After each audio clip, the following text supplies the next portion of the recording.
Good evening and greetings all of you in Jesus Christ's precious name. കർത്താവായ യേശുക്രിസ്തുവിന്റെ നാമത്തിൽ ഏവർക്കും സ്നേഹവന്ദനം. It's a great joy this evening. God has brought in our hearts to come together to sit before God's word. ദൈവവചനത്തിന്റെ മുമ്പിൽ ഇരിപ്പാനായിട്ട് ദൈവം നമുക്ക് ഇത്തരത്തിൽ ഒരവസരം നൽകുകയും നമ്മെ ആ രീതിയിൽ ഒരുക്കത്തോടെ കൂട്ടിവരുത്തുകയും ചെയ്ത കൃപയ്ക്കായിട്ട് ദൈവത്തിന് സ്തോത്രം ചെയ്യാം. As God's people, it's a great joy for us to meditate upon God's word, particularly to study the book of Revelation this evening. തീർച്ചയായും ദൈവവചനം എന്നുള്ള നിലയിൽ ആ രീതിയിൽ ദൈവവചനം നമുക്ക് ധ്യാനിക്കുന്നതും അതിലുപരിയായി വെളിപ്പാട് പുസ്തകത്തിൽ നിന്ന് കാര്യങ്ങളെ നമുക്ക് വിചിന്തനം ചെയ്ത് ധ്യാനിക്കുന്നതും പഠിക്കുന്നതും വളരെ സന്തോഷകരമായ കാര്യമാണ്. The last class we have just seen few introductory things in the book of Revelation. കഴിഞ്ഞ ക്ലാസ്സിൽ നാം മുഖവുരയായി വെളിപ്പാട് പുസ്തകത്തിൽ നിന്ന് ചില കാര്യങ്ങളൊക്കെയും ശ്രദ്ധിക്കുകയുണ്ടായല്ലോ. We have seen that this is the book that speaks about our Lord Jesus Christ. നാം കണ്ടത് നമ്മുടെ കർത്താവായ യേശുക്രിസ്തുവിനെ കുറിച്ച് സംസാരിക്കുന്ന ഒരു പുസ്തകമാണ് ഇത് എന്നാണ്. This is the revelation of our Lord Jesus Christ. കർത്താവായ യേശുക്രിസ്തുവിന്റെ വെളിപ്പാട് എന്നാണ് ഈ പുസ്തകം നാം അറിയേണ്ടത്. Other day we have seen his personality, who Jesus is. കർത്താവിന്റെ വ്യക്തിത്വം, അവൻ ആരാണ് എന്നാണ് നാം കഴിഞ്ഞ ദിവസം പ്രത്യേകം ശ്രദ്ധിച്ചത്. This book also reveals about the power of the Lord Jesus Christ. കർത്താവായ യേശുക്രിസ്തുവിന്റെ ശക്തി എന്താണ് എന്നുള്ളതും ഈ പുസ്തകം നമുക്ക് വെളിവാക്കി തരുന്നു. The power of Christ is beautifully depicted in this book. ഈ പുസ്തകത്തിൽ കർത്താവിന്റെ ശക്തി വളരെ വ്യക്തമായി വളരെ വിശദമായി വെളിവാക്കിയിട്ടുണ്ട്. And also this book reveals about the purpose of the person Jesus Christ. കർത്താവായ യേശുക്രിസ്തുവിന്റെ ഉദ്ദേശം എന്തായിരുന്നു, തന്റെ ദൗത്യം എന്തായിരുന്നു എന്നുള്ളതും ഇത് നന്നായി വെളിവാക്കി തരുന്നു. All these we find right from chapter 1 through chapter 22. ഒന്നാം അധ്യായം മുതൽ 22-ാം അധ്യായം വരെയും ഈ വിഷയങ്ങളൊക്കെ തുടർമാനമായി നമുക്ക് കാണുവാനായിട്ട് കഴിയും. We have seen the outline of this book based on chapter 1 verse 19. ഒന്നാം അധ്യായം 19-ാം വാക്യത്തിൽ നിന്ന് ഈ പുസ്തകത്തിന്റെ ഒരു രൂപരേഖ അല്ലെങ്കിൽ ഒരു ഔട്ട്ലൈൻ നാം ശ്രദ്ധിക്കുകയുണ്ടായി. We have seen the introduction first. നാം അതിന്റെ മുഖവുരയാണ് ആദ്യം കണ്ടത്. Then we also have seen the things which you have seen. നീ കണ്ടത് എന്ത് എന്ന് പറയുന്ന രീതിയിൽ കണ്ട കാര്യങ്ങളെ കുറിച്ച് നാം കണ്ടു. Chapter 1 verses 9 to 20. ഒന്നാം അധ്യായത്തിന്റെ 9 മുതൽ 20 വരെയുള്ള വാക്യങ്ങൾ. Then chapters 2 and 3 speaks about the things which are. 2-ഉം 3-ഉം അധ്യായങ്ങളിൽ ഇപ്പോഴുള്ളത് എന്നുള്ള വിഷയം നമുക്ക് കാണുവാനായിട്ട് കഴിയും. We are still on chapter 1 verse 19 where we have the outline of the entire book. ഒന്നാം അധ്യായത്തിന്റെ 19-ാം വാക്യത്തിൽ ഈ പുസ്തകത്തിന്റെ പൂർണ്ണമായ ഒരു രൂപരേഖ കാണുന്ന ആ സ്ഥലത്ത് തന്നെയാണ് നാം നിൽക്കുന്നത്. The things which you have seen and the things which are. നീ കണ്ടത് ഇപ്പോൾ ഉള്ളത്. And the things which are, there we find about the 7 different messages to different churches in Asia Minor. ഇപ്പോൾ ഉള്ളത് എന്ന വിഷയത്തെ കുറിച്ച് നാം ശ്രദ്ധിക്കുകയുണ്ടായി. 7 വ്യത്യസ്തങ്ങളായ സന്ദേശങ്ങൾ ആസ്യ പ്രദേശത്തുണ്ടായിരുന്ന സഭകൾക്ക് എഴുതിയ കത്തുകൾ. We must have heard so many sermons from 7 churches of Asia Minor. ആസിയയിലുള്ള 7 സഭകളെ കുറിച്ച് അല്ലെങ്കിൽ സഭകൾക്ക് എഴുതിയ കത്തിനെ കുറിച്ച് നാം ധാരാളം പ്രസംഗങ്ങൾ കേട്ടിട്ടുണ്ട്. Paul also had written to 7 churches. പൗലോസും ഈ 7 സഭകൾക്കും കത്തുകൾ എഴുതിയിട്ടുണ്ട്. They were not exactly the same churches. ഈ 7 സഭകൾക്ക് തന്നെ കൃത്യമായി 7 സഭകളല്ല. But they were those churches were situated in western Turkey. തുർക്കിയുടെ പടിഞ്ഞാറ് ഭാഗത്താണ് ഈ 7 സഭകളും അന്ന് അല്ലെങ്കിൽ ആ ഭാഗത്താണ് ആ സഭകൾ ഉണ്ടായിരുന്നത്. And one of them was the church at Ephesus. അതിലൊന്നായിരുന്നു എഫെസോസിലെ സഭ. To the same church Jesus also gave his message. കർത്താവ് ഈ സഭയ്ക്കും ആ ഒരു സന്ദേശം നൽകുന്നത് കാണുവാൻ കഴിയും. Apart from that, there are other churches in Asia Minor. ആസിയയിൽ മറ്റ് സഭകളും ഇതിനപ്പുറത്തായിട്ടുണ്ടായിരുന്നു. As we go through these 7 churches, ഈ 7 സഭകളിൽ കൂടി നാം കടന്നു പോകുമ്പോൾ we have seen that each message can be under different heading. ഓരോ സന്ദേശവും വ്യത്യസ്തങ്ങളായ തലക്കെട്ടുകൾ ആണ് അല്ലെങ്കിൽ അങ്ങനെ കാണുവാൻ കഴിയുമെന്ന് നാം കണ്ടു. We have seen about the commendation of our Lord Jesus Christ to different churches. വിവിധ സഭകളെ കർത്താവ് അഭിനന്ദിക്കുന്ന കാര്യങ്ങൾ നാം കണ്ടു. We will just go through the commendation in each of these messages. അങ്ങനെ ഓരോ സഭയെയും നന്നായി ഇരിക്കുന്നു എന്ന് ആ രീതിയിൽ പറയുന്ന അഭിനന്ദിക്കുന്ന വാക്കുകൾ കൂടി നമുക്ക് എല്ലാ സഭകളിലും എവിടെയും കാര്യങ്ങളൊന്ന് ശ്രദ്ധിക്കാം. Before that, Christ's manifestation we see in each church. അല്ലെങ്കിൽ അതിനുപരിയായിട്ട് അല്ലെങ്കിൽ അതിനു മുൻപായിട്ട് കർത്താവ് ഉയർത്തപ്പെടുന്നത്, കർത്താവിന്റെ മഹത്വം നമുക്ക് ഓരോ സഭയിലും കാണുവാൻ കഴിയും. How Christ has introduced himself or manifested himself. എങ്ങനെയാണ് കർത്താവ് തന്നെ തന്നെ അഭിമുഖം ചെയ്യുന്നത്, അല്ലെങ്കിൽ കർത്താവിന്റെ മഹത്വം എങ്ങനെയാണ് കാണിക്കുന്നത്? That was based on the nature of each of these assemblies. ഓരോ സഭയുടെയും സ്വഭാവത്തിനനുസരിച്ചാണ് അവരോടത് ഇടപെടുന്നത്. To the church at Ephesus, എഫെസോസിലെ സഭയ്ക്ക് about Jesus we read that he is the one who holds 7 stars in his right hand and he walks in the midst of the 7 lampstands. യേശു കർത്താവിനെ കുറിച്ച് നാം കാണുന്നത് 7 നക്ഷത്രം വലം കൈയിൽ പിടിച്ചുകൊണ്ട് 7 നിലവിളക്കുകളുടെ നടുവിൽ നടക്കുന്നവൻ എന്നാണ്. Then about the church at Smyrna, സ്മുർന്നയിലെ സഭയിലേക്ക് ചെല്ലുമ്പോൾ Jesus introduced himself as the first and the last who died and came to life again. കർത്താവ് തന്നെ തന്നെ ആ രീതിയിലാണ് അവതരിപ്പിക്കുന്നത്. മരിച്ചവനായിരുന്ന വീണ്ടും ജീവിക്കുകയും ചെയ്ത ആദ്യനും അന്ത്യനുമായവൻ. Because this church was going through severe persecution. കാരണം ഈ സഭ വളരെ ശക്തമായ പീഡകൾ കൂടി കടന്നു പോവുകയായിരുന്നു. Therefore Jesus introduced himself as the one who died but came back to life. അതുകൊണ്ട് തന്നെ കർത്താവ് മരിച്ച് മരണത്തെ വിജയിച്ച ജീവിതത്തിലേക്ക് മടങ്ങി വന്നവൻ എന്നുള്ള നിലയിൽ തന്നെ താൻ അറിയിക്കുകയാണ്. What about the church at Pergamum? പെർഗമോസിലെ സഭ എന്താണ് അവിടെ എന്താണ് കാണുന്നത്? Jesus introduced himself as the one who has the sharp double-edged sword. കർത്താവ് തന്നെ കുറിച്ച് പറയുന്നത് മൂർച്ചയേറിയ ഇരുവായ്ത്തലവാൾ ഉള്ളവൻ എന്നാണ്. And how about the church at Thyatira? തുയഥൈര സഭയിലേക്ക് വരുമ്പോൾ we read about the Son of God whose eyes are like blazing fire and whose feet are like burnished brass. അഗ്നിജ്വാലയ്ക്കൊത്ത കണ്ണും വെള്ളോട്ടിന് സദൃശമായ കാലുമുള്ള ദൈവപുത്രൻ. Then about Sardis we read, പിന്നീട് നാം സർദീസിലേക്ക് വരുമ്പോൾ വായിക്കുന്നത്, our Lord is the one who holds the 7 spirits of God and the 7 stars. നമ്മുടെ കർത്താവാണ് 7 ആത്മാവും അതുപോലെ 7 നക്ഷത്രവും ഉള്ളവൻ, അഥവാ അവന്റെ കയ്യിൽ ഇവയിരിക്കുന്നു. Then about the Philadelphia, പിന്നീട് നാം ഫിലദൽഫിയ സഭയിലേക്ക് വരുമ്പോൾ he is the holy and true. He holds the keys of David. നാം വായിക്കുന്നത് വിശുദ്ധനും സത്യവാനും ദാവീദിന്റെ താക്കോലുള്ളവനുമായി എന്നാണ്. About the church at Laodicea, ലവോദിക്ക സഭയിലേക്ക് വരുമ്പോൾ we see Jesus Christ as the Amen, the faithful and the true witness, the ruler of God's creation. യേശു കർത്താവ് തന്നെ അറിയിക്കുന്നത് വിശ്വസ്തനും സത്യവാനുമായ സാക്ഷിയായി ദൈവ സൃഷ്ടിയുടെ ആരംഭമായ ആമേൻ എന്നുള്ളവൻ എന്നാണ്. Now coming to the commendation, നാം ഈ രീതിയിലുള്ള അഭിനന്ദന വാക്കുകളിലേക്ക് വരുമ്പോൾ about Ephesian believers we find at least 7 words of commendation. എഫെസോസിലെ സഭയ്ക്ക് അല്ലെങ്കിൽ അവിടെയുള്ള വിശ്വാസികളെ കുറിച്ച് ഏതാണ്ട് 7 വാക്കുകൾ അത്തരത്തിൽ അവരെ അഭിനന്ദിക്കുന്നതായിട്ട് കാണുവാനായിട്ട് കഴിയും. About the church at Smyrna, സ്മിർനയിലേക്ക് വരുമ്പോൾ the Lord was appreciating them, commending them for their suffering in the midst of persecution and poverty. കർത്താവ് അവരെ കുറിച്ച് അഭിനന്ദിക്കുന്നത് അവരുടെ കഷ്ടതയുടെയും ദാരിദ്ര്യത്തിന്റെയും മധ്യത്തിലും അവർ നിലനിൽക്കുന്നതിനെ കുറിച്ചാണ്, അവർ ആ രീതിയിൽ സഹിക്കുന്നതിനെ കുറിച്ചാണ്. So like that we can go through each of these sermons given by the Lord to each individual assembly and see the manifestation of Christ, the commendation to each church.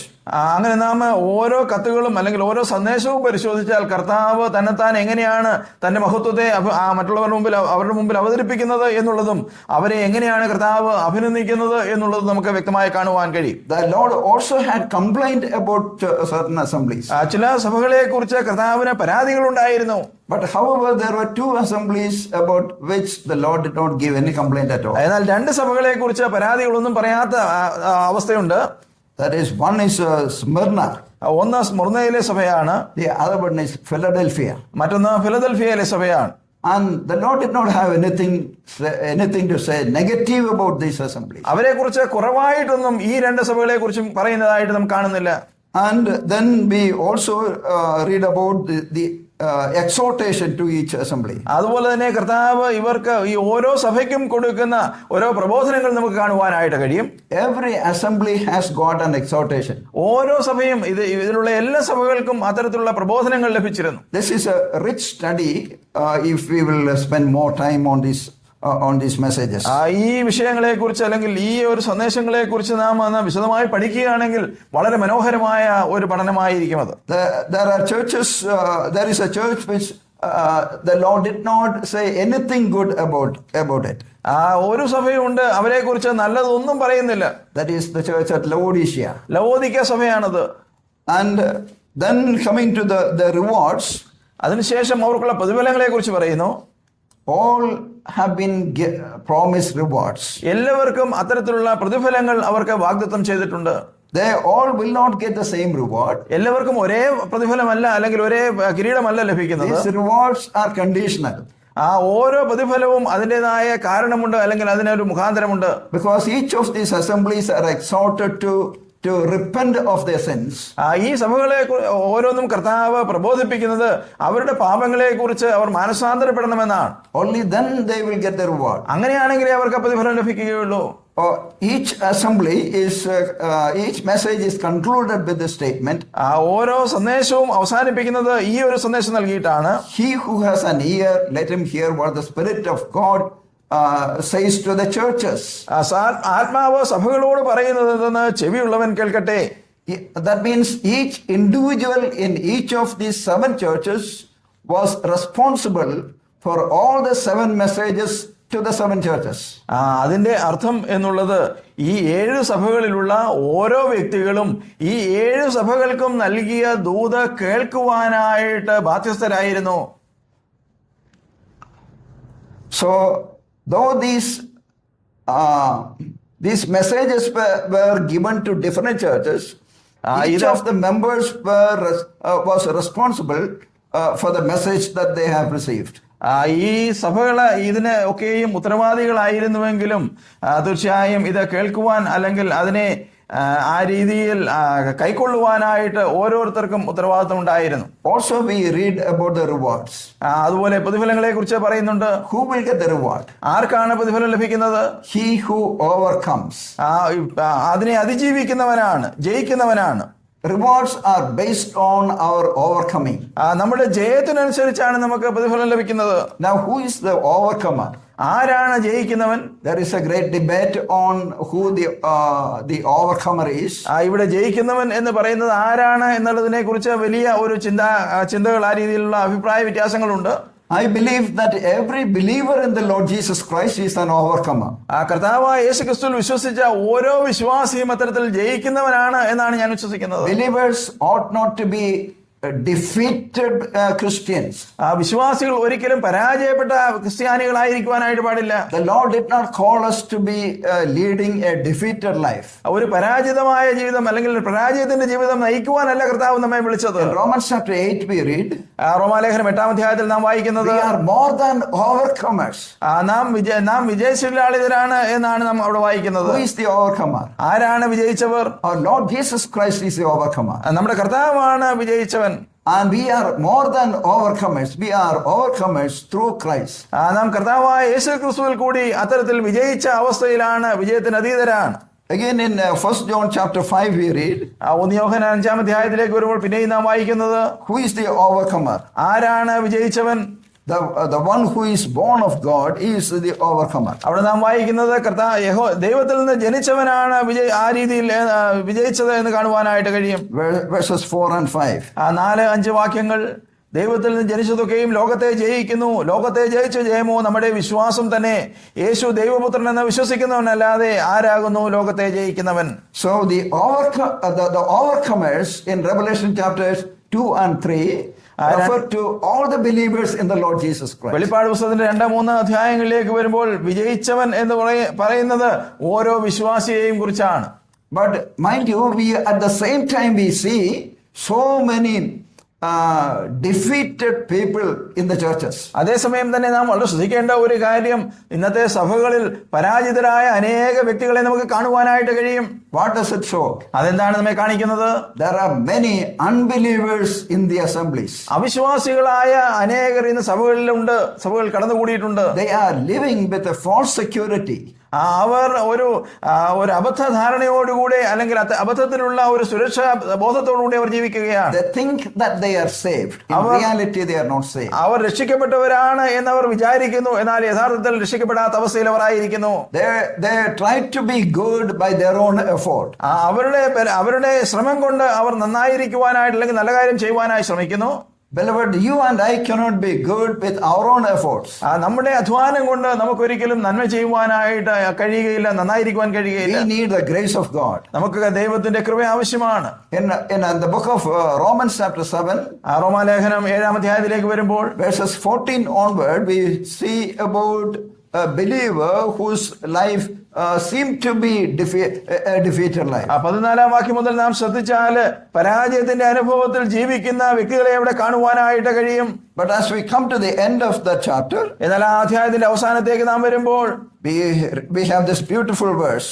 ഇത് വളരെ മനോഹരമായ ഈ ഒരു വാക്യം നമുക്ക് അവിടെ കാണുവാനായിട്ട് കഴിയും. Verse 25. 25-ാം വാക്യം.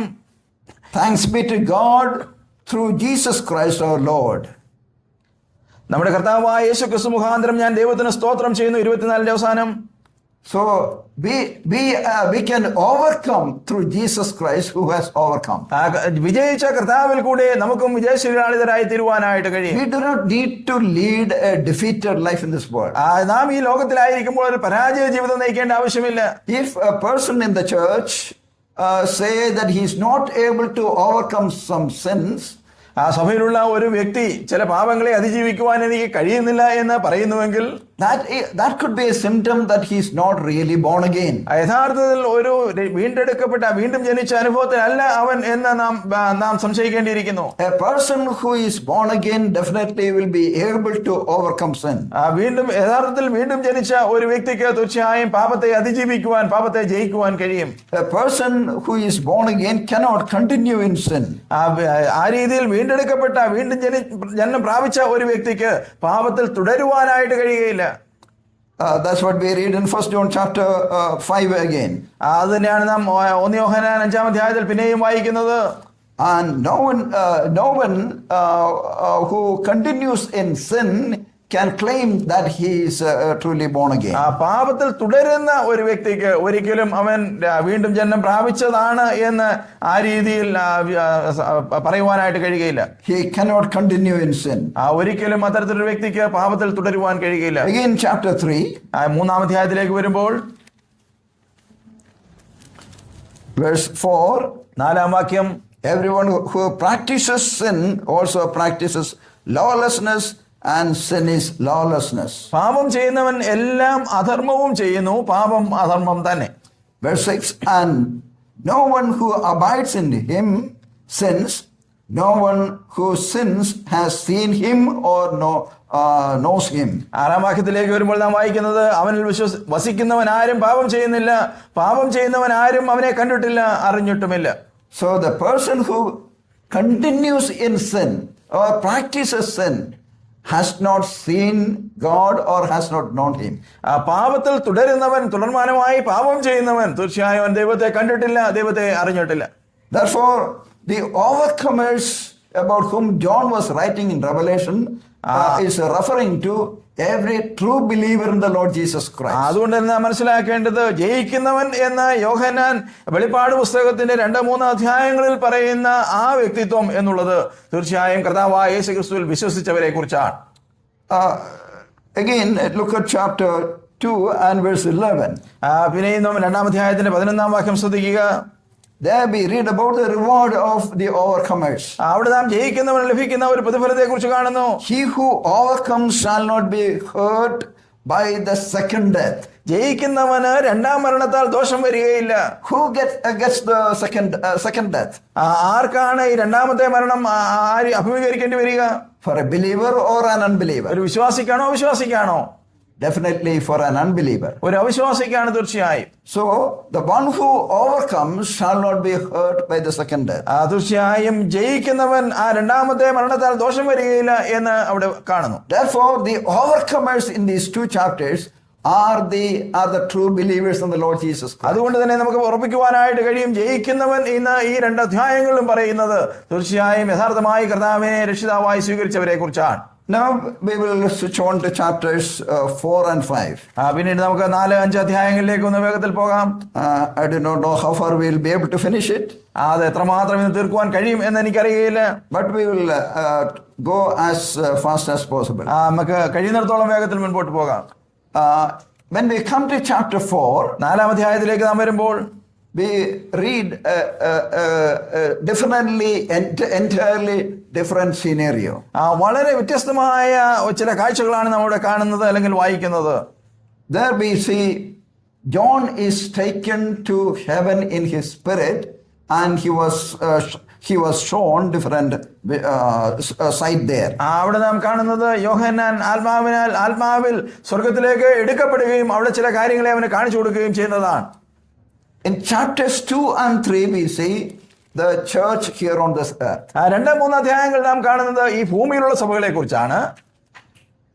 Then when we come to chapters 4 and 5 we see the church in heaven. എന്നാൽ 4-5 അധ്യായങ്ങളിലേക്ക് വരുമ്പോൾ സ്വർഗത്തിലുള്ള ഒരു സഭയാണ് നാം കാണുന്നത്. From chapter 6 through chapter 18 we don't read anything about the church. 6 മുതൽ 18 വരെയുള്ള അധ്യായങ്ങളിലേക്ക് വരുമ്പോൾ സഭകളെക്കുറിച്ച് യാതൊന്നും നാം കാണുന്നില്ല. Those are the chapters that talk about the tribulation period. അതാണ് മഹോപദ്രവ കാലഘട്ടത്തെക്കുറിച്ച് പറയുന്ന അധ്യായങ്ങൾ. Now what is tribulation? എന്താണ് ഈ മഹോപദ്രവം? Tribulations, the word tribulation in the Bible is not merely talking about the sufferings and the trials that believers are going through.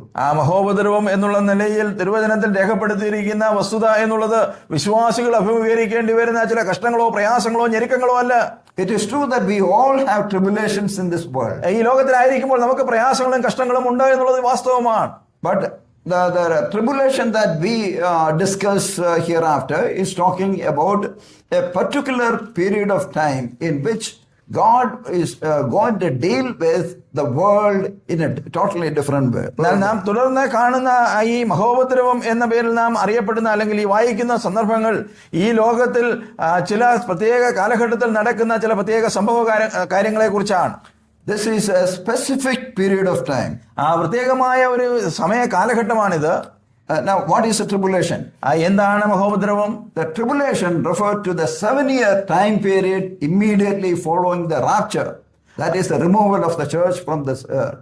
സഭയുടെ ഉൽപ്രാപണത്തിന് ശേഷം അഥവാ സഭ ഈ ലോകത്ത് നിന്ന് എടുക്കപ്പെട്ടതിന് ശേഷം തുടർന്ന് വരുന്ന 7 വർഷത്തെ കാലഘട്ടത്തെ കുറിച്ചാണ് ഈ മഹോപദ്രവ കാലഘട്ടം എന്ന് നാം പറയുന്നത്. This is a definite period of 7 years. വളരെ വ്യക്തമായ ഉള്ള ഒരു 7 വർഷത്തെ കാലഘട്ടം. Some of you might be remembering the study on the 70 weeks of Daniel. ദാനിയേലിന്റെ പുസ്തകത്തിൽ 70 ആഴ്ചവട്ടങ്ങളെ കുറിച്ചുള്ള ഒരു പഠനമുള്ളത് ഒരു പക്ഷേ നിങ്ങൾ പലരും ഓർക്കുന്നുണ്ടാകും. 1 week is remaining still. That means about 7-year period is still awaiting. അവിടെയുള്ള ഒരാഴ്ചക്കാലം അഥവാ 7 വർഷക്കാലം ഇനിയും സംഭവിക്കാനുള്ളതാണ്, വരാനുള്ളതാണ്. 69 weeks are over. 69 ആഴ്ചകൾ കഴിഞ്ഞുപോയി. After 69 weeks, the Messiah was cut off, referring to the crucifixion of our Lord Jesus Christ. 69 ആഴ്ചയ്ക്ക് ശേഷമാണ് മശിഹ ഛേദിക്കപ്പെടുന്നത്. അതാ കർത്താവായ യേശു ക്രിസ്തുവിന്റെ ക്രൂശീകരണത്തെ കുറിച്ചാണ് പറയുന്നത്. After that remains 1 week, that is 7-year period. അതിനുശേഷം പിന്നെയും ഒരാഴ്ചക്കാലം ആ രീതിയിൽ ബാക്കി വെച്ചിട്ടുണ്ട്. അത് ഒരു 7 വർഷമാണ്. About which we read in the book of Revelation chapters 6 onward, 6 to 18. അതാണ് നാം വെളിപ്പാട് പുസ്തകത്തിൽ 6 മുതൽ 18 വരെയുള്ള അധ്യായങ്ങൾ വായിക്കുന്നതിനെ കുറിച്ചാണ്. But before the 7-year period begins, ഈ 7 വർഷ കാലഘട്ടം ആരംഭിക്കുന്നതിന് മുൻപായിട്ട് the rapture of the church is going to happen. സഭയുടെ ഉൽപ്രാപണം അല്ലെങ്കിൽ എടുക്കപ്പെടൽ നടക്കേണ്ടിയിരിക്കുന്നു. about which we read in the book of John's Gospel, chapter 14, verses 1 to 3. യോഹന്നാന്റെ സുവിശേഷം 14-ാം അധ്യായം 1 മുതൽ 3 വരെയുള്ള വാക്യങ്ങൾ നാം അതിനെക്കുറിച്ച് വായിക്കുന്നു. 1 Thessalonians chapter 4, verses 13 to 18. 1 തെസ്സലോനിക്കർ 4:13-18 വാക്യങ്ങൾ നാം കാണുന്നു. 13 മുതൽ 18 വരെ വാക്യങ്ങൾ കാണുന്നു. And also 1 Corinthians chapter 15, verses 51 onward. അതുപോലെ 1 കൊരിന്ത്യരിൽ നാം ഇത് കാണുന്നുണ്ട്. So these are talking about the rapture of the church. ഇതൊക്കെയും സഭയുടെ ഉൽപ്രാപണത്തെ കുറിച്ചാണ് പറയുന്നത്. After this happens a 7-year period of tribulation. അതിനുശേഷമാണ് 7 വർഷത്തെ മഹോപദ്രവത്തിന്റെ കാലഘട്ടം വരുന്നത്. And the righteous judgment of God will be poured upon an unbelieving world. ആ സമയത്താണ് ദൈവത്തിന്റെ ന്യായവിധി അവിശ്വാസികളുടെ ഒരു ലോകത്ത് അല്ലെങ്കിൽ ലോകത്തിന്റെ അവിശ്വാസത്തിന്റെ മേൽ ഒഴിക്കപ്പെടുന്നത്. In Jeremiah chapter 30, verse 7, we read that this is Jacob's trouble. യിരെമ്യാ പ്രവചനത്തിൽ നാം വായിക്കുന്നത് ഇത് യാക്കോബിന്റെ കഷ്ടം എന്നാണ്. Jacob represents there the entire Israel.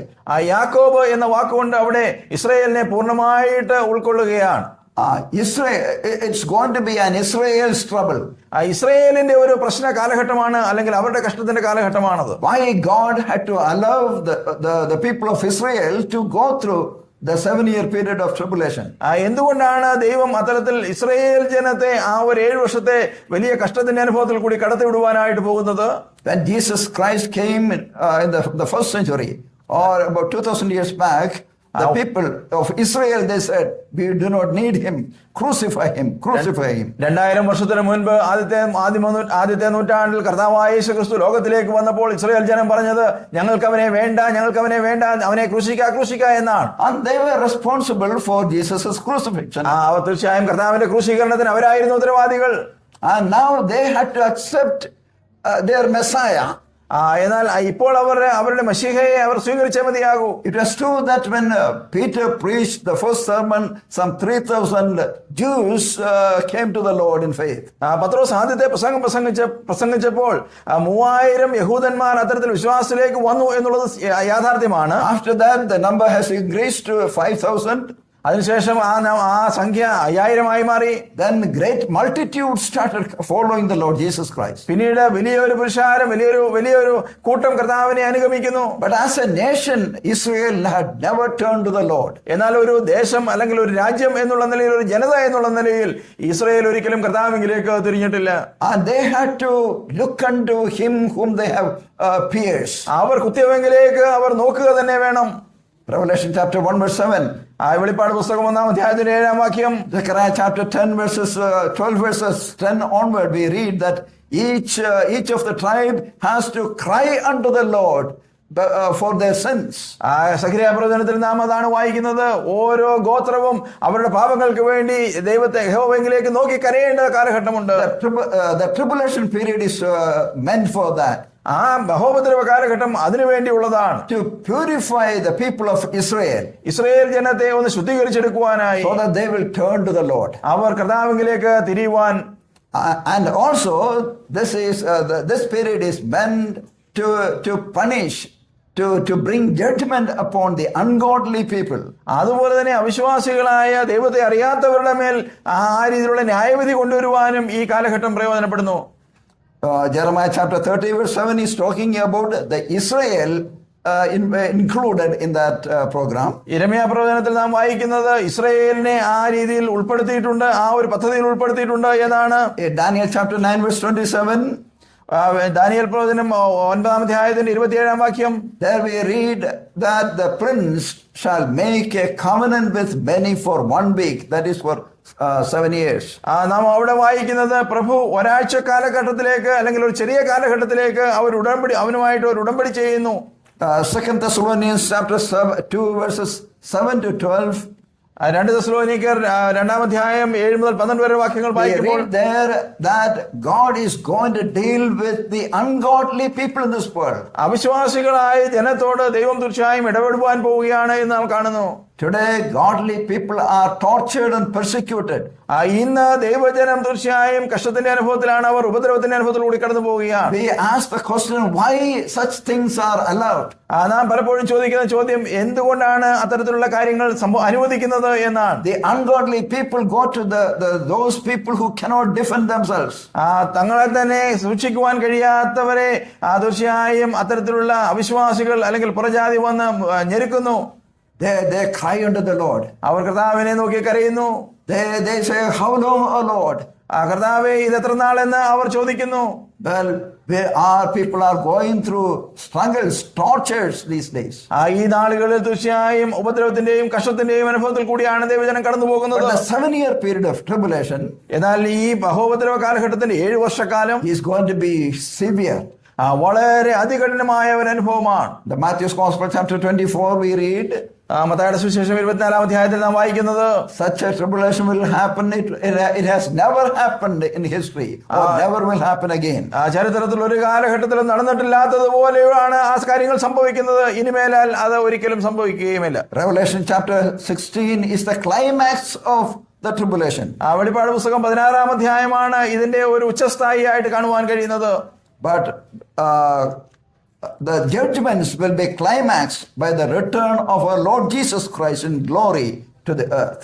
എന്നാൽ ഈ ന്യായവിധിയുടെ ഏറ്റവും അവസാനം അല്ലെങ്കിൽ അതിന് ഉച്ചസ്ഥായിയിൽ കർത്താവായ യേശു ക്രിസ്തു ഈ ലോകത്തിലേക്ക് വീണ്ടും മടങ്ങി വരുന്നു.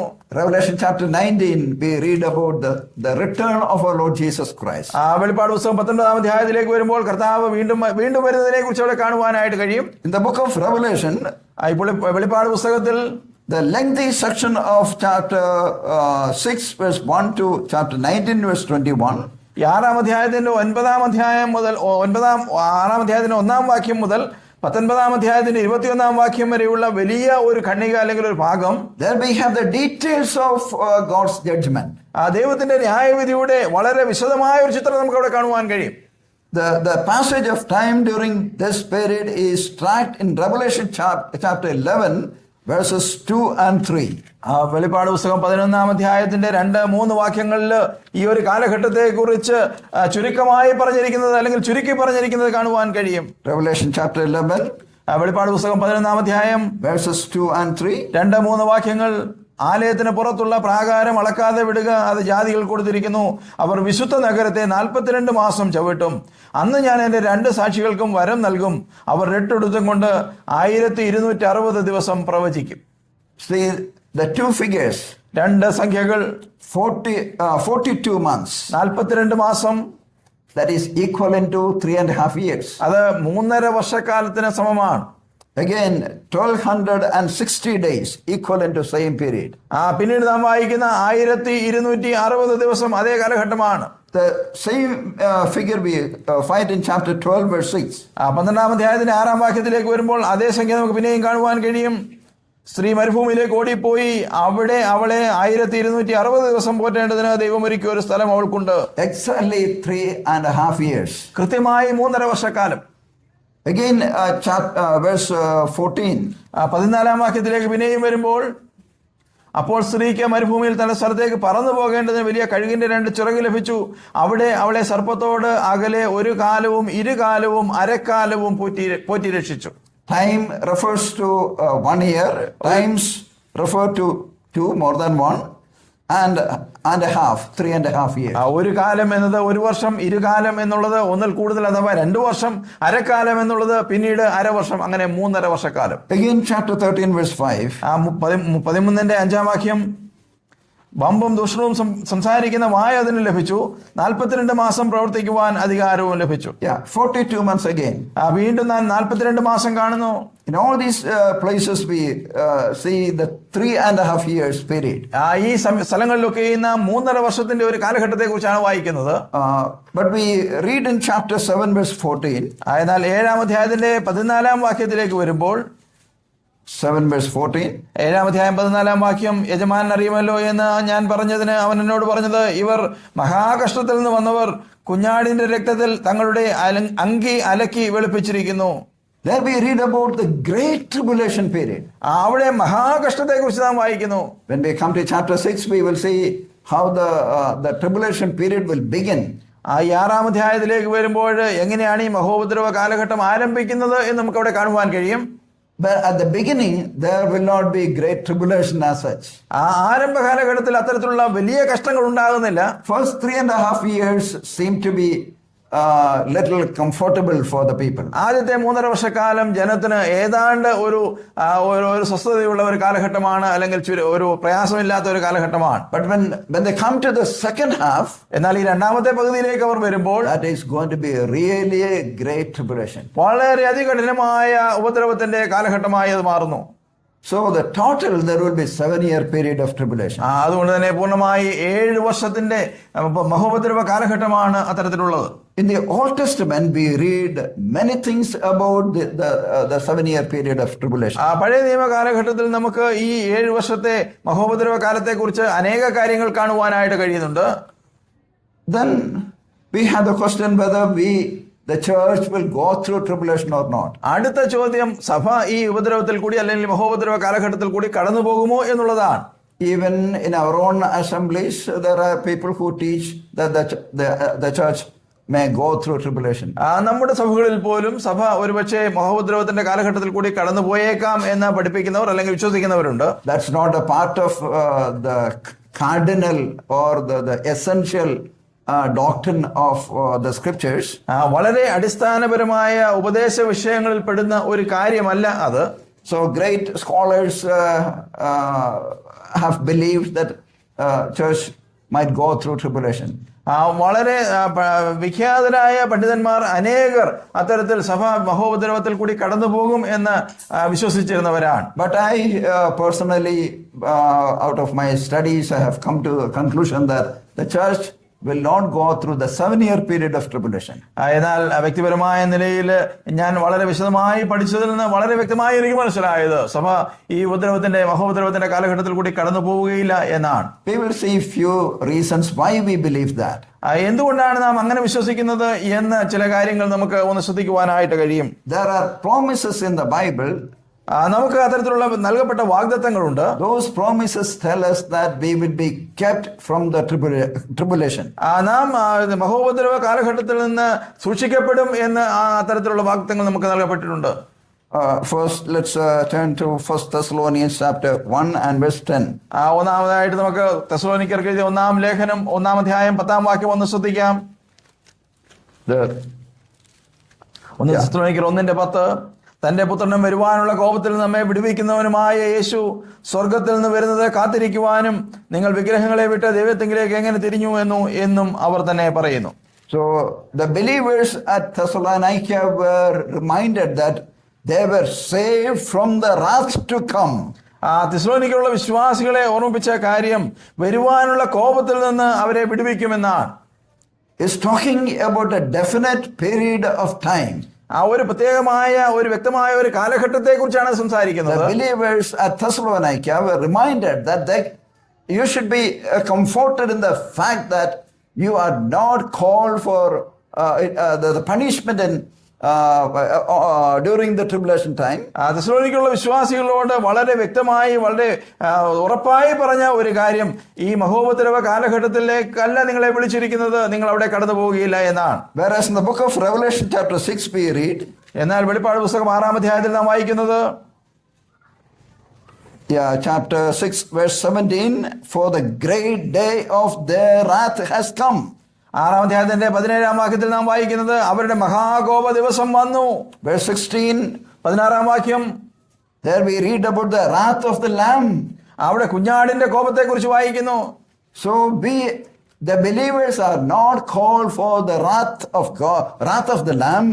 വിശ്വാസികളെ വിളിച്ചിരിക്കുന്നത് കുഞ്ഞാടിന്റെ കോപത്തിലേക്കല്ല. We are promised that we will be saved from the wrath of the Lamb. കുഞ്ഞാടിന്റെ കോപത്തിൽ നിന്ന് നാം രക്ഷിക്കപ്പെടും അല്ലെങ്കിൽ നാം സൂക്ഷിക്കപ്പെടും എന്നാണ് നമുക്ക് നൽകപ്പെട്ടിരിക്കുന്ന വാഗ്ദത്തം. We come to chapter 4, 1 Thessalonians chapter 4 verses 13 to 18. 1 തെസ്സലോനിക്കരുടെ 4-ാം അധ്യായത്തിന്റെ 13 മുതൽ 18 വരെയുള്ള വാക്യങ്ങൾ നാം ശ്രദ്ധിച്ചാൽ, this is a passage that very often we read. നാം വളരെ സാധാരണമായി വായിക്കുന്ന ഒരു അധ്യായ ഭാഗം, ഒരു വേഗത ഭാഗമാണല്ലോ ഇത്. This is a passage given for our comfort and consolation. നമ്മുടെ പ്രത്യാശയ്ക്കായിട്ട് അല്ലെങ്കിൽ നമ്മുടെ ആശ്വാസത്തിനായിട്ട് നൽകപ്പെട്ട ഒരു ഭാഗമാണത്. So many of our dear ones have separated from this world. നമ്മുടെ പ്രിയപ്പെട്ടവർ അനേകർ ഈ ലോകത്തിൽ നിന്ന് മാറ്റപ്പെട്ടു. At their departure, we read this passage and get comforted. എന്നാൽ അവർ കടന്നുപോയ സന്ദർഭങ്ങളിലൊക്കെയും ഈ ഭാഗം വായിച്ചിട്ടാണ് നാം ആശ്വാസം കൊണ്ടത്. We have a blessed hope. നമുക്ക് വളരെ അനുഗ്രഹീതമായ ഒരു വലിയ പ്രത്യാശയുണ്ട്. Our Lord is going to come in the mid-air. നമ്മുടെ കർത്താവ് മധ്യാകാശത്തിൽ വരുവാൻ പോകുന്നു. We read in verse 16, 16-ാം വാക്യത്തിൽ നാം വായിക്കുന്നത്, the Lord himself will descend from heaven with a shout. കർത്താവ് താൻ ഗംഭീരനാദത്തോടു കൂടെ ഇറങ്ങി വരുമെന്നാണ്. With the voice of the archangel and with the trumpet of God, and the dead in Christ shall rise first. Then we who are alive and remain shall be caught up together with them in the clouds to meet the Lord in the air. And thus we shall always be with the Lord. നമ്മൾ വായിക്കുന്ന കർത്താവ് താൻ ഗംഭീരനാദത്തോടും പ്രധാന ദൂതന്റെ ശബ്ദത്തോടും ദൈവത്തിന്റെ കാഹളത്തോടും കൂടെ സ്വർഗത്തിൽ നിന്ന് ഇറങ്ങി വരികയും ക്രിസ്തുവിൽ മരിച്ചവർ മുൻപേ ഉയർത്തെഴുന്നേൽക്കുകയും ചെയ്യും. പിന്നെ ജീവനോട് ശേഷിക്കുന്ന നാം അവരോട് ഒരുമിച്ച് ആകാശത്തിൽ കർത്താവിനെ എതിരേൽക്കുവാൻ മേഘങ്ങളിൽ എടുക്കപ്പെടും. ഇങ്ങനെ നാം എപ്പോഴും കർത്താവിനോട് കൂടെ ഇരിക്കും. So we are waiting for the Lord who is going to appear in the mid-air. നാം കാത്തിരിക്കുന്നത് മധ്യാകാശത്തിൽ വെളിപ്പെടുവാനുള്ള കർത്താവിന് വേണ്ടിയാണ്. We are not waiting for tribulation time. നാം മഹോപദ്രവ കാലഘട്ടത്തിന് വേണ്ടി അല്ല കാത്തിരിക്കുന്നത്. On the other hand, we are waiting for the Lord to return. എന്നാൽ അതിനപ്പുറത്തായിട്ട് കർത്താവിന്റെ മടങ്ങി വരവിന് വേണ്ടിയാണ് നാം കാത്തിരിക്കുന്നത്. Kindly turn to chapter 5 and verse 9. 5-ാം അധ്യായത്തിന്റെ 9-ാം വാക്യത്തിലേക്ക് പിന്നെയും വരുമ്പോൾ തെസ്സലോനിക്ക ലേഖനം, For God has not destined us for wrath, but for obtaining salvation through our Lord Jesus Christ. നാം അവിടെ 9-10 വാക്യങ്ങളിലാണ് വായിക്കുന്നത്, ദൈവം നമ്മെ കോപത്തിനല്ല യേശുക്രിസ്തു മൂലം രക്ഷയെ പ്രാപിക്കുവാൻ അത്രേ നിയമിച്ചിരിക്കുന്നത് എന്നാണ്. There are a host of other references in the Bible that clearly tell us that the church will not go through tribulation. സഭ മഹോപദ്രവത്തിൽ കൂടി കടന്നു പോവുകയില്ല എന്ന് തെളിയിക്കുന്ന അനേക ദൈവവചന ഭാഗങ്ങൾ അത്തരത്തിൽ കാണുവാനായിട്ട് കഴിയും. Let me take you to another scripture portion. The church at Philadelphia, the Lord gave this message of comfort.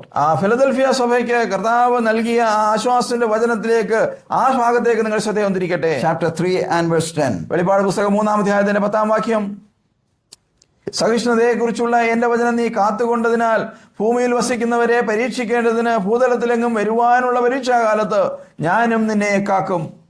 The Lord is talking about an hour which is about to come upon the whole world. ഈ ലോകത്തിലെങ്ങും വരുവാനുള്ള ഒരു കാലഘട്ടത്തെ കുറിച്ച്, ഒരു പരീക്ഷാകാലത്തെ കുറിച്ചാണ് കർത്താവ് പറയുന്നത്. What is the purpose for it? അതിന്റെ ഉദ്ദേശം എന്താണ്? ലക്ഷ്യം എന്താണ്? To test those who dwell upon this earth. ഭൂമിയിൽ വസിക്കുന്നവരെ പരീക്ഷിക്കേണ്ടതിന്. We are the heavenly citizens. നാം സ്വർഗീയ പൗരന്മാരാണ്. There are two kinds of people in this world. രണ്ട് തരത്തിലുള്ള വ്യക്തികളെ, മനുഷ്യരെ ഈ ഭൂമിയിൽ നമുക്ക് കാണുവാനായിട്ട്. One is the earth dwellers. ഒന്ന് ഭൂമിയിൽ വസിക്കുന്നവർ. The other one is heaven dwellers. മറ്റുള്ളവർ സ്വർഗത്തിൽ വസിക്കുന്നവരാണ്. Our citizenship is in heaven. Philippians chapter 3 and verse 20. Philip ലേഖനം 3-ാം അധ്യായം 20-ാം വാക്യം പറയുന്നത് നമ്മുടെ പൗരത്വമോ സ്വർഗത്തിലാകുന്നു എന്നാണ്. Our feet is on this earth. നമ്മുടെ കാല് ഈ ഭൂമിയിലാണ്. But our heart and mind is on above. എന്നാൽ നമ്മുടെ ഹൃദയവും മനസ്സും കർത്താവിലാണ്, ഉയരത്തിലാണ്. We are the heavenly citizens walking on the streets of this world. ഈ ലോകത്തിന്റെ തെരുക്കളിൽ കൂടെ നടന്നു പോകുന്ന സ്വർഗീയ പൗരന്മാരാണ് നാം. But the earth dwellers, they have their focus fully on the things of this earth. എന്നാൽ ഭൂമിയിൽ വസിക്കുന്നവർ എന്ന് നാം പറഞ്ഞവർക്ക് അവരുടെ ശ്രദ്ധ പൂർണ്ണമായി ഈ ഭൂമിയിൽ തന്നെയാണ്. The Lord said that I am going to keep you from the wrath that is going to come upon the whole world. അവിടെ നാം വായിക്കുന്നത് കർത്താവിന്റെ വാക്കുകൾ, ഭൂമിയിൽ എങ്ങും വരുവാനുള്ള പരീക്ഷാകാലത്ത് ഞാൻ നിന്നെ കാക്കുമെന്നാണ്. Some people misinterpret saying that the promise is that the believers will be kept through the hour of testing. ചിലർ അതിനെ തെറ്റായി വ്യാഖ്യാനിക്കുന്നത് അത്തരത്തിലുള്ള പരീക്ഷാ കാലഘട്ടത്തിന്റെ ഇടയിൽ കൂടി അല്ലെങ്കിൽ അതിന്റെ മധ്യത്തിൽ കർത്താവ് അവരെ നടത്തിക്കൊണ്ടു പോകും, ആ രീതിയിൽ കരുതും എന്നാണ്. The preposition used there is ek, means out of. അവിടെ ഉപയോഗിച്ചിരിക്കുന്ന പ്രത്യേകമായ വാക്ക് എന്നുള്ളത് എക് എന്ന മൂലഭാഷയിലുള്ള വാക്കാണ്. അല്ലെങ്കിൽ അതിന്റെ അർത്ഥം അവിടെ നിന്ന്, അതിൽ നിന്ന് എന്നാണ്. They will be kept out of the hour of testing. ഈ പരീക്ഷാ കാലത്തിൽ നിന്ന് അവരെ പൂർണ്ണമായി മാറ്റും, അല്ലെങ്കിൽ അവരെ എടുത്തു മാറ്റും. So the promise for God's people is this, that we will be kept away from the wrath to come. ആ ദൈവജനത്തിന് നൽകപ്പെട്ടിരിക്കുന്ന വാഗ്ദത്തം ഇതാണ്. ആ മഹോപദ്രവത്തിന്റെ ആ മഹാകഷ്ടത്തിൽ നിന്ന് തീർച്ചയായും അവൻ നമ്മെ കാക്കും, അതിലേക്ക് നമ്മെ കടത്തുകയില്ല. There are promises. അത് വാഗ്ദത്തങ്ങളാണ്. Okay, let's go a little fast. Number 2. രണ്ടാമത്തെ കാര്യത്തിലേക്ക് നമുക്ക് വേഗത്തിൽ പോകാം. Since the rapture is presented in the New Testament as imminent, it must occur before the judgment, tribulation and judgment. പുതിയ നിയമത്തിൽ തീർച്ചയായും സഭയുടെ ഉൽപ്രാപണം എന്നുള്ളത് വളരെ വേഗത്തിൽ സംഭവിക്കുവാനുള്ള ഒരു കാര്യമായതുകൊണ്ട് ഈ മഹോപദ്രവത്തിന് മുൻപ് അത് നടന്നേ മതിയാകൂ. The rapture of the church can occur at any moment. സഭയുടെ ഉൽപ്രാപണം എന്നുള്ളത് ഏത് നിമിഷവും സംഭവിക്കാവുന്ന കാര്യമാണ്. But if tribulation happens first, then the rapture, then we can focus on the tribulation. മഹോപദ്രവം കഴിഞ്ഞിട്ടാണ് ഈ സഭയുടെ ഉൽപ്രാപണം നടക്കുന്നത് എങ്കിൽ ആ കാലഘട്ടത്തിൽ നമുക്ക് അതിനെ ശ്രദ്ധിക്കുവാനായിട്ട് കഴിയും. We will be seeing how the Antichrist is going to come. ഈ അന്ത്യക്രിസ്തു എങ്ങനെയാണ് വരുന്നത് നമുക്ക് കാണുവാൻ കഴിയും. And we are going to see how the Israel will be persecuted. എങ്ങനെയാണ് ഇസ്രായേലിനെ കഷ്ടത്തിൽ കൂടി കടത്തുന്നത് അല്ലെങ്കിൽ അവരെ ഉപദ്രവിക്കുന്നത് കാണുവാൻ കഴിയും. We are going to see how the Antichrist will make a covenant with the people of Israel for 7 years. 7 വർഷക്കാലത്തേക്ക് ഈ അന്ത്യക്രിസ്തു Israel ജനത്തോട് ഉണ്ടാക്കുന്ന ഉടമ്പടിയെ കുറിച്ച് നമുക്ക് കാണുവാനായിട്ട് കഴിയും. തുടർന്ന് So if the church were to be taken after the tribulation, then definitely we can look out for these signs. സഭ ഈ മഹോപദ്രവ കാലഘട്ടത്തിന് ശേഷമാണ് എടുക്കപ്പെടുന്നതെങ്കിൽ ഈ പറയുന്ന അടയാളങ്ങളൊക്കെ നമുക്ക് കാണുവാനും ശ്രദ്ധിക്കുവാനും തീർച്ചയായും കഴിയും. And the third reason, മൂന്നാമത്തെ കാരണം, there must be sufficient time between the rapture and the second coming for the unbelievers left on the earth after the rapture to be saved. കർത്താവിന്റെ സഭയുടെ മടങ്ങി വരവിനും കർത്താവ് വീണ്ടും കടന്നു വന്ന് അവിശ്വാസികളെ ന്യായം വിധിക്കുന്ന ഒരു കാലഘട്ടം, ആ സംഭവത്തിനും ഇടയിൽ തീർച്ചയായും ഭൂമിയിലുള്ളവർക്ക് വിശ്വാസത്തിലേക്ക് കടന്നു വരുവാനുള്ള ഒരു സാധ്യത അല്ലെങ്കിൽ അവർക്കൊരു കാലമുണ്ട്. Well, there will be great multitude of people getting saved during the tribulation period. മഹോപദ്രവ കാലത്ത് രക്ഷിക്കപ്പെടുന്ന വലിയ ഒരു കൂട്ടം ജനമുണ്ട്, ഒരു വലിയ പുരുഷാരമുണ്ട്. When we come to chapter 7, we read about 144,000 Jewish people. 7-ാം അധ്യായത്തിലേക്ക് വരുമ്പോൾ 144,000 യഹൂദ ജനത്തെ കുറിച്ച് നാം വായിക്കുന്നു. They are sealed and kept aside for God's glory. ദൈവനാമഹത്വത്തിനായിട്ട് മുദ്രയിട്ട് മാറ്റിവെക്കപ്പെട്ടവരാണ് our. Chapter 7, the second portion, we read about a great multitude of people coming to the Lord. 7-ാം അധ്യായത്തിന്റെ 2-ാം ഭാഗത്തേക്ക് വരുമ്പോൾ കർത്താവിലേക്ക് മടങ്ങി വന്ന ഒരു മഹാപുരുഷാരത്തെ കുറിച്ചാണ് വായിക്കുന്നു. And they are going to go through the tribulation, but the Lord will keep them. അവർ മഹോപദ്രവ കാലഘട്ടത്തിൽ കൂടി കടന്നു പോകുന്നവരാണ്, അല്ലെങ്കിൽ കടന്നു പോകുമ്പോൾ തന്നെ കർത്താവ് അവരെ സൂക്ഷിക്കും. So they are saved. അവർ വിശ്വാസത്തിലേക്ക് വരുന്നു, അവർ വിശ്വാസികളാകുന്നു. And also in Matthew's Gospel, chapter 25 and verses 31 to 41, മത്തായിയുടെ സുവിശേഷം 25-ാം അധ്യായത്തിന്റെ 31 മുതൽ 46 വരെയുള്ള വാക്യങ്ങൾ നാം പരിശോധിച്ചാൽ there we read about the judgment. അവിടെ ഒരു ന്യായവിധിയെ കുറിച്ച് നാം കാണുന്നുണ്ട്. That's a judgment of the sheep and God. അവിടെ ആടുകളെ തരംതിരിക്കുന്ന ഒരു കാര്യം നമുക്ക് അവിടെ കാണുവാനായിട്ട് കഴിയും, കോലാടുകളെയും ചെമ്മരിയാടുകളെയും. Sheep and God judgment will happen. കോലാടിന്റെയും ചെമ്മരിയാടിന്റെയും ന്യായവിധി അവിടെ നടക്കുന്നുണ്ട്. Their sheep are believers and gods are unbelievers. അവിടെ ആടുകൾ ചെമ്മരിയാടാണോ കോലാടാണോ? സോറി, കോലാടാണ്. ഒന്ന് വിശ്വാസികളും ഒന്ന് അവിശ്വാസികളുമാണ്. Okay, they will be separated. അവർ വേർതിരിക്കപ്പെടും. Any idea brother? ചെമ്മരിയാട് വിശ്വാസികളാണോ? ചെമ്മരിയാടാണ് വിശ്വാസികൾ. So the gods represent the unbelievers. തീർച്ചയായും മറ്റത് അവിശ്വാസികളെയാണ് കാണിക്കുന്നത്. Verse 31 onward we read about 3 groups of people. 31-ാം വാക്യം മുതൽ 3 കൂട്ടരെ കുറിച്ച് കാണുവാനായിട്ട് കഴിയും. Jesus talked about his brethren, his brothers.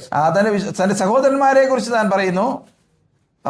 The judgment, the basis for the judgment is the people's attitude toward the brethren of our Lord. കർത്താവിന്റെ സഹോദരന്മാരോട് അവർ ഇടപെടുന്ന രീതിക്കനുസരിച്ചാണ് ഇവരെ ന്യായം വിധിക്കുന്നത്. Remember, this passage is talking about the judgment on nations. പുറജാതികളുടെ അല്ലെങ്കിൽ ആ നാളുകളിലുള്ള ജാതികളുടെ മേലുള്ള ന്യായവിധിയെ കുറിച്ചാണ് അവിടെ നാം വായിക്കുന്നത്. Many nations will support God's Jesus's own people, Israel. അനേക ജാതികൾ ദൈവത്തിന്റെ ജനമായ ഇസ്രായേലിനെ ആ നാളുകളിൽ പിന്താങ്ങും. And they will be given food, shelter, clothings. They will be helped in various ways. അവർക്ക് ആഹാരം നൽകും, അവർക്ക് താമസ സ്ഥലം നൽകും, അവരെ സൂക്ഷിക്കും. ആ രീതിയിൽ വിവിധങ്ങളായ നിലകളിലുണ്ട്. They are the saved ones. അവരാണ് ആ നാളുകളിൽ വിശ്വസിക്കുന്നവർ, വിശ്വാസികളായി തീരുന്നത്. So they are not saved by their good works. അവരുടെ നല്ല പ്രവൃത്തികൾ മുഖാന്തരമല്ല അവർ വിശ്വാസികളാകുന്നത്. Because they were saved, they knew the Messiah in their lives. They were able to extend help to Jesus' brethren. അവരുടെ ജീവിതത്തിൽ അവർ മശിഹായെ കണ്ടെത്തുകയും തിരിച്ചറിയുകയും ചെയ്യുകയും ആ രീതിയിൽ തന്റെ ജനത്തെ അവർ സഹായിക്കുകയും ചെയ്യും. So in nutshell, there will be many believers, many people getting saved during the tribulation period. നാം ചുരുക്കി പറഞ്ഞാൽ മഹോപദ്രവ കാലഘട്ടത്തിൽ വിശ്വാസത്തിലേക്ക് കടന്നു വരുന്ന വലിയൊരു കൂട്ടമുണ്ട്. But they are not part of the church. എന്നാൽ അവർ സഭയുടെ ഭാഗമല്ല. We know the church is the bride of Christ. നമുക്കറിയാവുന്നതുപോലെ കർത്താവിന്റെ മണവാട്ടിയാണ് സഭ. Old Testament saints, they are also saved. പഴയ നിയമ വിശ്വാസികളും രക്ഷപ്പെട്ടവരാണ്. But they are not the bride of Christ. എന്നാൽ അവരും കർത്താവിന്റെ മണവാട്ടി സഭയിലുള്ളവരല്ല. You might remember the words of John the Baptist. യോഹന്നാൻ സ്നാപകന്റെ വാക്കുകൾ നമുക്ക് ഒരു പക്ഷേ ഓർക്കുവാൻ കഴിയും. He presents himself as the friend of the bridegroom.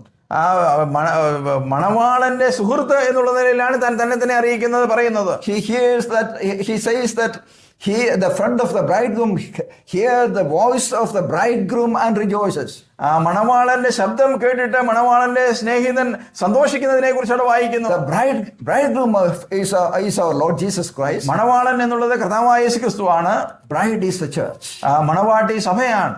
In 2 Corinthians chapter 11 verse 2 we read, 2 കൊരിന്ത്യർ 2-ാം അധ്യായത്തിലേക്ക് വരുമ്പോൾ നാം വായിക്കുന്നത്, we are betrothed to Christ. നാം കർത്താവിന് വേണ്ടി വിവാഹ നിശ്ചയം ചെയ്യപ്പെട്ടവരാണ്. We are the bride of Christ. നാമാണ് കർത്താവിന്റെ മണവാട്ടികൾ. But Israel as a nation cannot claim that they were the bride.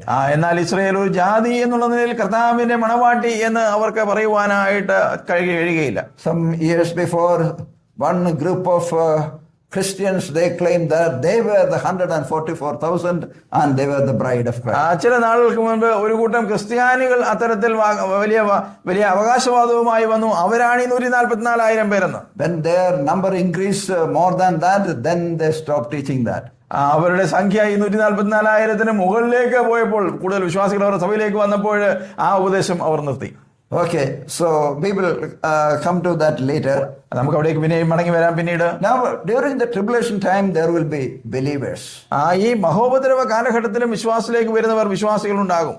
And if we have to see that the believers are there during that time, ആ കാലഘട്ടത്തിൽ വിശ്വാസികളുണ്ട് എന്ന് നാം കാണുന്നുവെങ്കിൽ, the nations will be judged.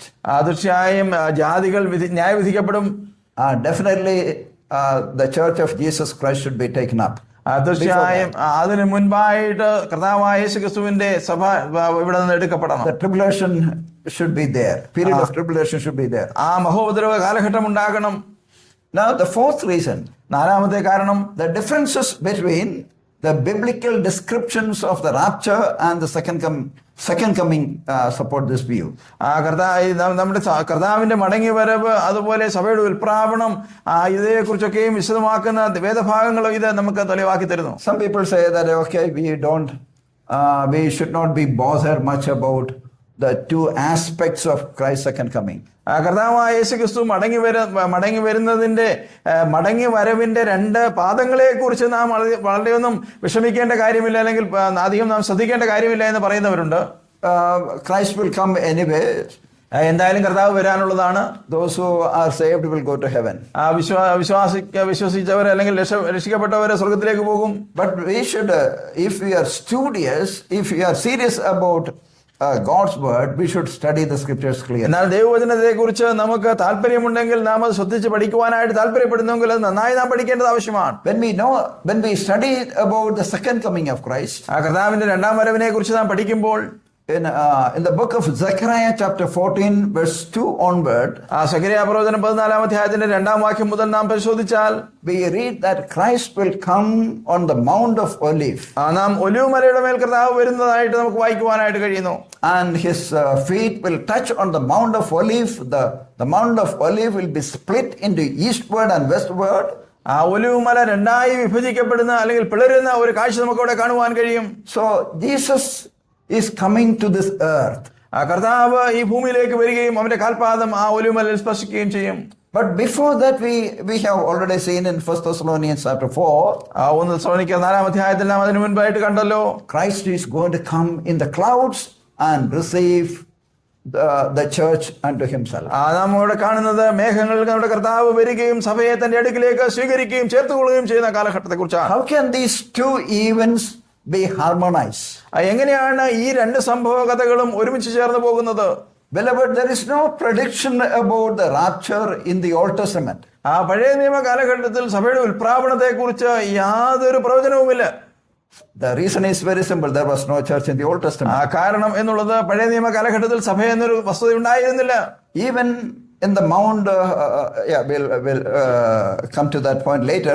So in the Gospels also, except in John's Gospel chapter 14, we don't read about the rapture of the church. നാം സുവിശേഷങ്ങളിലേക്ക് വരുമ്പോഴും യോഹന്നാന്റെ സുവിശേഷം 14-ാം അധ്യായത്തിലല്ലാതെ മറ്റൊരിടത്തും അതിനെക്കുറിച്ച് വായിക്കുന്നില്ല.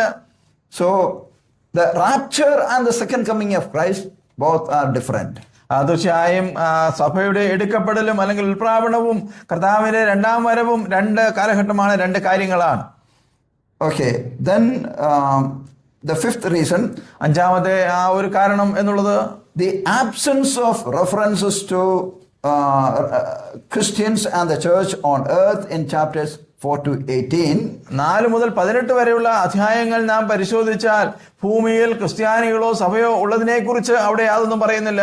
That teaches about the pre-tribulation rapture. മഹോപദ്രവത്തിന് മുൻപ് സഭ എടുക്കപ്പെടും എന്നുള്ള പഠിപ്പിക്കലിനെ അത് ഉറപ്പിക്കുന്നു. As we have seen in chapters 2 and 3, we have about 20 references to church. 1, 2, 3 അധ്യായങ്ങളിലേക്ക് വരുമ്പോൾ സഭയെക്കുറിച്ച് ഏതാണ്ട് 20 പ്രാവശ്യം പറഞ്ഞിട്ടുണ്ട്.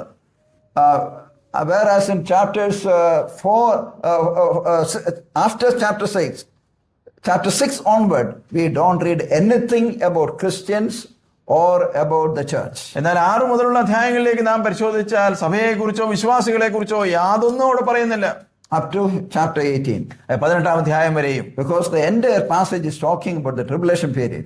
കാരണം എന്നുള്ളത് ആ ഒരു അധ്യായങ്ങളൊക്കെയും മഹോപദ്രവ കാലഘട്ടത്തെ കുറിച്ചാണ് സംസാരിക്കുന്നത് അല്ലെങ്കിൽ പ്രതിപാദിക്കുന്നത്. The church will not be there. സഭ ആ നാളുകളിൽ അവിടെ ഉണ്ടാകുകയില്ല. Then the sixth reason, ആറാമത്തെ കാരണം, the tribulation is distinctively Jewish time period in the Old Testament. പഴയ നിയമ കാലഘട്ടത്തിൽ യഹൂദ കാലഘട്ടത്തെ കുറിച്ച് പറഞ്ഞിരിക്കുന്ന ഒരു കാലഘട്ടം തന്നെയാണ് ഈ മഹോപദ്രവ കാലഘട്ടം. But the church is different. എന്നാൽ സഭ വ്യത്യസ്തമാണ്. We know the church consists of Jews and Gentiles. നമുക്കറിയാവുന്നതുപോലെ സഭ പുറജാതികളും യഹൂദനും ചേർന്നതാണ്. Ephesians chapter 3. എഫേസ്യ ലേഖനം 3-ാം അധ്യായത്തിലേക്ക് വരുമ്പോൾ church is a mystery. സഭ എന്നുള്ളത് വലിയൊരു മർമ്മമാണ്. Jews and Gentiles have become co-heirs and co-partakers. അവിടെ നമുക്ക് കാണുവാൻ കഴിയുന്ന യഹൂദനും പ്രജാതികളും ഒരേപോലെ അവകാശികളായി തീർന്ന കൂട്ടവകാശികളായി തീർന്ന We have become one in the body of Christ. നാം കർത്താവിന്റെ ശരീരത്തിൽ ഒന്നായി തീർന്നു. The Jews have lost their identity when they come to the Lord. കർത്താവിലേക്ക് വരുമ്പോൾ യഹൂദന് അവരുടെ വ്യക്തിത്വം നഷ്ടമാക്കി.